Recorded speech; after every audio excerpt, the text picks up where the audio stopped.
Баршаңызға ассалаумағалейкум. Сіздермен бірге қазақ тіліндегі спорт жайлы YouTube арна ERA-X. Видео ұнаса, видеоға лайк басып, арнаға тіркеліп қойыңыздар.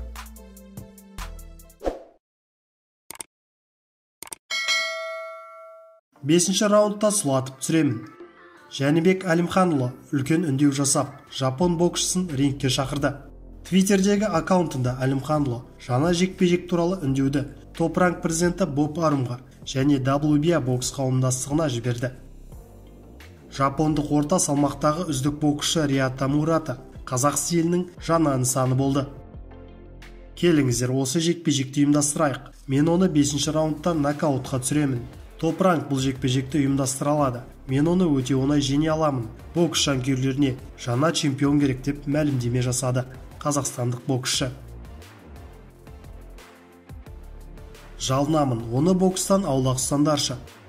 Головкиннің ақысын жеген төреші тағы да дауға қалды. Аделайда Берт бақ өкілдерінің наразылығын тудырды. Аралас жекпе-жек туралы белгілі портал Аделайда Берттің шешіміне наразылығын білдірді. Еске салайық, америкалық төреші әйел 2017 жылы өткен Альварес пен Головкин арасындағы бірінші жекпе-жекте жеңісті 118-110 есебімен мексикалыққа берген.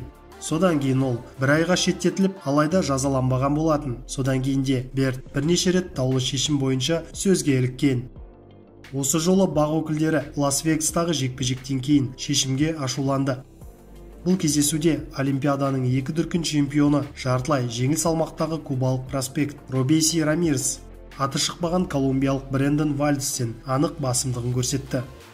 Рамирес 6-шы раундта техникалық нокаутпен жеңді. Рингтегі төреші оны қарсыласын сабап жатқан жерінен әзер ажыратып алды. Алайда Берттің ойынша жекпе-жек тоқтағанға дейін Вальдес жеңіп жатқан болып шықты. Мүмкін емес, бірақ факт. Аделайда Берт жекпе-жек тоқтағанға дейін 5 раундтың 3-еуін шімірікпестен Вальдеске берген. Жалынамын, оны бокстан аулақ ұстаңдаршы деп жазыпты украиналық портал. UFC басшысы Дана Уайт Тони Фергюсоннан көңілі қалды.